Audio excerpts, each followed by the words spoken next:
व्यासपीठावरील सर्वच मान्यवर आणि तुमचं वर्णन काय करायचं, जमलेल्या माझ्या तमाम जागरूक देशभक्त आणि खऱ्या मतदार बांधवांनो, भगिनींनो आणि मातांनो, माझ्या आठवणीप्रमाणे संयुक्त महाराष्ट्राच्या नंतर महाराष्ट्रामध्ये सर्व राजकीय पक्षांची एकजूट पहिल्या प्रथम झाली असेल. ही विरोधी पक्षांची एकजूट नाही, ही लोकशाहीचं प्रतिनिधित्व आणि लोकशाहीचं नेतृत्व करणाऱ्या सर्व राजकीय पक्षांची एकजूट आहे.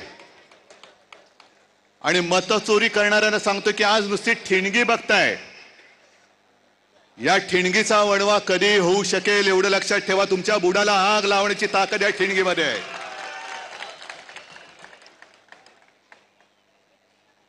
मध्यंतरी एक मी शब्द वापरला, तो गाजला.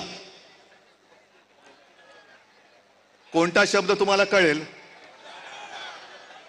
शोलेमध्ये एक डायलॉग आहे, दूर गांव में जब आधी रात बच्चा रोता है तो माँ कहती है सो जा नहीं तो. तसं आज तुम्हाला सांगतोय की आता जागे झाल्यात, जागे राहा, नाहीतर अनाकोंडा आ जाएगा. या अनाकोंडाला आता आपल्याला कोंडावंच लागेल, कारण नाहीतर सुधारणार नाहीत.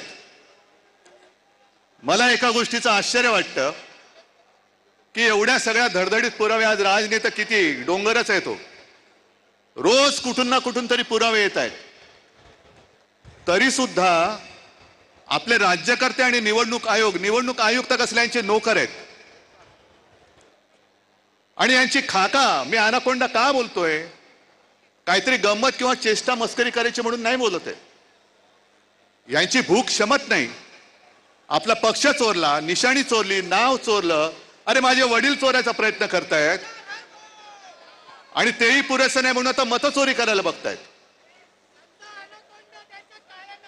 बाकी सगळे इकडे एकत्र आलेले आहेत, पण सत्ताधारी याच्यामध्ये कोणी आलेलं नाहीये. मुख्यमंत्री मध्ये म्हणाले की लोकसभेच्या वेळेला राजकीय म्हणजे आमच्या विरोधी पक्ष म्हणजे आपण कोणत्या मतदारसंघात कसा लाभ घेतलेला आहे याचा पर्दाफाश मी करेन. मी मुख्यमंत्र्यांना तुमच्या सगळ्यांच्या साक्षीने आव्हान देतो आहे की तुम्ही आमचा पर्दाफाश कराच, करूनच टाका एकदा. काय ते दूध का दूध, पाणी का पाणी. पण जेव्हा मुख्यमंत्री असं बोलतायत, याचा अर्थ मुख्यमंत्र्यांनी सुद्धा ते मान्य केलंय की मतचोरी झालेली आहे, मतचोरी होते आहे. आज मला अभिमान आहे एका गोष्टीचा. आपण दरवेळेला असं म्हणतो की महाराष्ट्र देशाला दिशा दाखवतोय. आज संपूर्ण महाराष्ट्र आपल्या रूपामध्ये एकवटलेला आहे आणि तो देशाला दिशा दाखवतोय.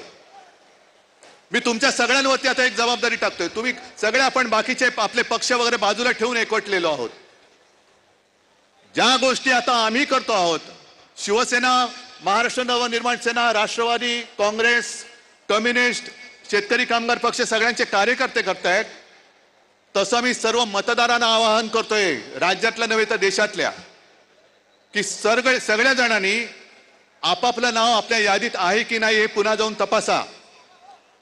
आणि आपल्या घरामध्ये आपल्याला न दिसणारी, आपली परवानगी न घेतलेली माणसं राहतात की नाही हे सुद्धा तपासा.